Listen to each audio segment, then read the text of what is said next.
Am I dying? It was a question that was probably the most difficult question that I've ever had to answer. I remember Mom asking me, this was about probably 2 weeks before she died. And it was such a difficult question because we all kind of had realized that probably so. And so for her to be in that moment, it was difficult to watch her to go through that realization. You know, and what's interesting, if you know my mother, her entire life has been crippled by anxiety. She's been paralyzed by it. Life has put her into that box through the experiences that she had. I mean, before she went to take care of my grandpa, she wouldn't leave the house, sometimes 30, 40 days at a time. Like, it would have to be necessary for her to leave, and even so, she would be calling, "Can you bring me this?" So she was always crippled by it. And even in the hospital, that was always the issue. After her stroke, she couldn't do rehab because she just petrified, couldn't get out, wouldn't even try to get out of bed. It was always a struggle to get that under control. Always, always. And so during the hospital, you know, it always was that way. But what's very interesting is that my fears were that as she knew that she was dying, as she knew it was coming, gosh, like I was worried, you know, because anxiety, you know, is so prevalent. And what else do people are most fearful about? And also with her breathing issues, I thought, this is going to be bad. You know, it's going to be real bad. I was bracing myself. And the day after I answered her question, the nurse came in. And this is at home health. She came into a hospice, rather. She came in, and my mom said, you know, that she was dying. And my mom, and the hospice person said, yes, you know. And she said, are you scared? And my mama said, no. I'm not afraid to die. I'm just going to miss my family. And it was amazing to me because that was my mom's hardest thing. Like I was like, I could not believe it. And I thought, well, maybe she's just saying that. But I guarantee you, not once did she fear it. Not once was she worried about it. Not once. Not once. It's amazing. I mean, I still marvel at that. Ralph Waldo Emerson said that if the stars should appear only one night every 1,000 years, oh, how man would stare and marvel at them. Indeed we would, but what does it mean to marvel at something? You know, to be so taken with something that it really steals your breath away. You know, to be so astonished that it makes your soul just gleefully gasp. You know, and fill you with that unexpected, that wonderful wave of, wow, wow. You know, how often do we truly marvel at something? You know, when was the last time you were struck motionless with awe? When? What made you linger and gaze? I mean, in this life, there really is no shortage of astonishing things, you know, by any means. Yet, marvel we do not. But every so often, you know, something comes along that makes us say, wow, wow. You know, for me, it was that hiding faith of my mother. You know, I never knew. That unfaltering peace that Roger always has. That extraordinary selflessness of my grandma. And God's ability not only just to gather us in this place, but to sustain us here for over a decade. I mean, indeed, I marvel. And so I wonder, how many times did Jesus marvel as a man? How many times? How many times did Jesus see something so astonishing to him? Something that he didn't expect? Well, that would be the grand number of 2. 2. That's right, there was only 2 times in all the Gospels when we see that Jesus stopped, turned his head and said, wow.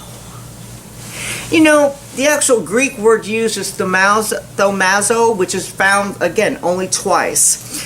And I mean, think about that. I mean, when you think about just how long he's been around, you know, in the beginning was the Word, then you think about all that he has seen and all that he has witnessed, what do you think it would take to make Jesus marvel?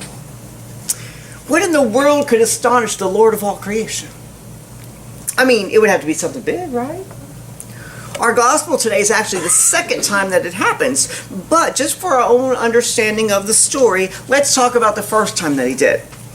Early on in his ministry, Jesus, after gaining great popularity, he goes back to his hometown of Nazareth, and they did give him the warm welcome that you would expect. Man, they packed the parking lot, they all showed up at the synagogue to hear him speak. But what he said struck a major chord, and it infuriated them. I mean, they did not believe for 1 second that he was the Son of God. What are you talking about? His own people got angry. They stood up. They ran him out the church. They ran him almost off a cliff. They tried to push him off a cliff, but he escaped. And then it says that Jesus, he stops, he turns his head, and really he is saying, wow, wow. The actual verse says that he marveled at their lack of belief. I mean, he just could not believe that they did not believe. You know, and I totally get that. Sometimes, you know, I hear some amazing stories, you know, of people, and they're telling me how they've overcome such great odds and how lucky they've been in their life. And as they're talking, I think, wow, I just can't believe that you don't believe. I mean, look at the flowers. Look at, you know, the marvel of the wind, a baby being born, life created. Are you sure? Are you sure? You know, sometimes we are like that with the people in our lives, you know. We just want such great faith for them. We want what we've found. We want them to know that there is something greater and bigger than them, leading them to goodness. You know, a force that's outside of themselves that makes life worthwhile, even when life tries to step all over us. When we look at our community, the gay and lesbian community here, I'm like Jesus. I marvel that they don't believe. I mean, for a group as a whole who stand for equality and justice, my gosh, that is exactly what Jesus stands and stood for. I mean, no one has ever stood up like he did for those things. Ever. Amen. And so it kind of seems like a perfect match. But it doesn't always break down that way. We don't see people in the same kind of numbers that you would expect. I mean, many people, they avoid us like the plague, for sure. You know, but why is that? Because they remember. Oh no, I let the people of God in once, and it really hurts. Many of you know that all too well. No, thank you. I tried that already. Fool me once, you know, shame on you. Fool me twice, shame on me. Have you ever heard the phrase, God, save me from your people? Paul says today in Galatians that people are being thrown into confusion because other people are perverting the gospel of Jesus Christ. It was true then, and it is still true today. And it really is a sad state of the church when anyone feels like they can't come, or that they're not welcomed, or that Jesus himself doesn't want them there. I mean, my gosh, would Jesus really do that? I mean, really? What would he say? I mean, did he ever stop anyone in the gospel from coming? Most of the stories are stories that he is bringing people who normally can't come. You know? Yes, let's focus on the cross. Yes, let's focus on the resurrection. But how did he treat people when he was here? Sometimes churches lose sight of those things. And I tell you what he would say. The same thing he told the disciples when they tried to. Let the children come to me. Would he marvel at someone doing such a thing? Would he marvel at that misguided belief that leads others to misbelief? You know, so many times in this world we have different groups who just seem to know it all, claiming to know how worthy we are or how worthy we aren't. And it's no wonder that sometimes, you know, we get confused on which voice to listen to. Darkness simmers and the night heats up. Lying there in a cauldron of affliction stirs a man. Beads of sweat dripping down, fever, chills, exhaustion, they all threaten. He is so sick, in fact, that he is near death. And he's worried. He's truly worried. You see, he doesn't have a house of his own. He doesn't have money for a doctor. He is just simply a slave. He's a servant. His livelihood depends on his ability to work and to be useful. Slaves got traded all the time based on usefulness. What would he do now? What would happen to him? Would he die in the streets, he wondered? Just then the door opens, and through the crack of light that breaks, his owner comes in. And he just looks down at his slave and shakes his head, and he slowly walks out. The slave fears the worst. He closes his eyes and thinks, oh, I just know he's on his way to replace me right now. What am I going to do? Today, we are stepping into the Gospel of Luke, where we find this man. Jesus is entering into Capernaum, and he has just come off the mountainside where he had filled the disciples' ears with such wonder, groundbreaking things, shocking things for the time. And he said, "Blessed you who are poor, for yours is the kingdom of God. Blessed are you who hunger now, for you will be satisfied. Blessed are you who weep, for you will laugh." And those are words that surely would bring comfort to the slave if he had heard them. But you see, the slave is still deathly sick in his bed. It is his master who ventures out. Now, the slave owner is a centurion, which really means he's just an officer in the Roman army. He's in the militia of King Herod. And he's considered the finest soldier that they have because he commands about 100 other soldiers. So he has rank. And he's not Jewish. He doesn't have the same faith. He's a Gentile. In fact, he is a part of the very army that would later arrest Jesus in the garden. The very army that would spear him on the side while he died on the cross. And the very army that would destroy and devastate Jerusalem, its people, and the temple. Yet today, their paths cross. Sort of. You see, Jesus' reputation for healing, it must have trickled across the land because not only to Jews, but Gentiles know as well. And because, the centurion knows about him, it kind of stirs something in him. Now, the centurion, contrary to the slave's fears, the centurion is not on the way to buy a new one. No, he's not trying to replace him. He is on a mission to save his servants. One that he cares for, obviously, and he takes great value in, it tells us. It's kind of like while he may stand in power, over his army, over his slave, he knows that he is powerless in the face of illness. That is a lesson we learn in this life. No matter how wealthy or popular or pretty or powerful you are, illness will trump that all.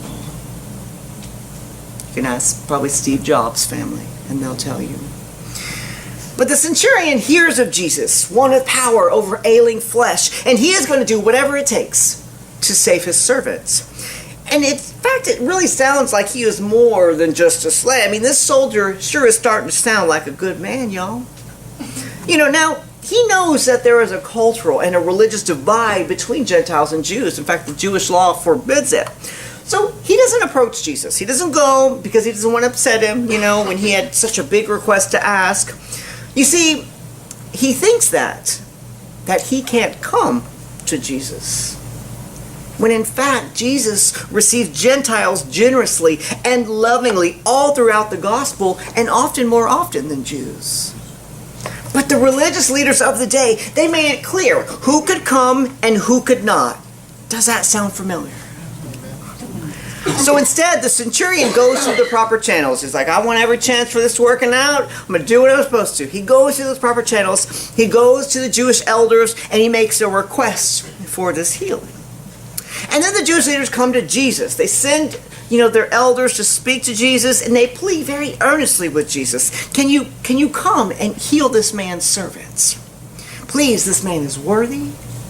This man is deserving. And not only does he love our people, he built a synagogue for us. Please do this. Now, this is very unusual, because Jewish leaders are not in the habit of being fond of Roman soldiers, much less Jesus. And Roman soldiers were not in the habit of being fond of Jews. So there's all kinds of barriers being broken, all in the name of healing. It makes you wonder exactly what kind of barriers need to be broken today for healing to occur. So Jesus, he hears the Jewish elders out and says, okay, let's go. Easy as pie, no arguments, no disputes over worthiness, no dispute over race or religion, no dispute over ludicrous laws. He just goes, easy as pie. Let the children come to me, and yes, let me go to the children. So they start walking. He's like, okay, they're all on the way. And as they get close to the home, the centurion's friends come out to meet them. Now the word friends, again, it's not used very often. The actual word is philoi, and it's a really intimate version of it. And so it's clear, that the centurion is a good man. Not only does he care about his servant, love and support the Jewish people, but he also makes deep and personal relationships in his life. And I believe this is a goodness that Jesus sees, and he knows is worth journeying for. So the friends come up and say, wait, stop. He told me to tell you this, sir. Lord, please don't trouble yourself. I don't deserve to have a man like you under my roof. I really don't even consider myself worthy enough to have asked you to come in the first place. There's no need for you to come, for I am a man of authority. I say jump, and my soldiers say how high. And I know too that you are a man of greater authority, and when you speak, it will be done. So Lord, just say the word. Just say the word, and I know that my servant and friend will be healed. Just say the word, and it will be enough. Jesus could not believe his ears. You see, during this time, the belief was that if there was a miraculous healing, it required direct contact. It required that. Yet here was this man, passing up on the touch of Jesus. Here was a man saying, Jesus, I have more faith in you than any preconceived notion of this land. I understand the depths of your healing goodness and how it's not limited to any group of people. I know how it radiates from places and covers people who have never even come face to face with you. And when Jesus hears this, he stops and he turns his head and he says, wow. The word that says, really, it was such an unexpected moment that Jesus marvels. He marvels. He says, I have never seen a faith so great, never. In all of Israel even. And when the friends returned, they found the slave sitting up well, embracing his owner, friend, and guardian.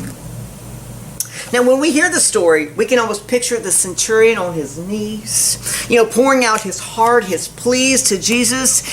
And then Jesus, proud eye looking down, just marveling, sparkling in his eyes.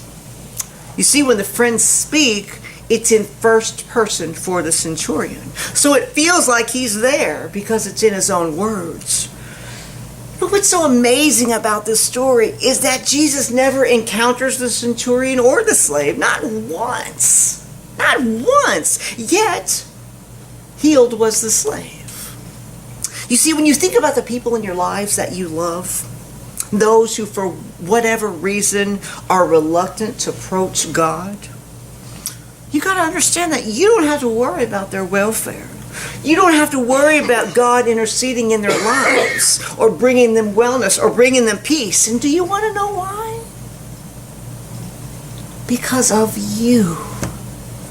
Because of you. The good news of the gospel today is that your faith can be great enough to cover those who do not approach.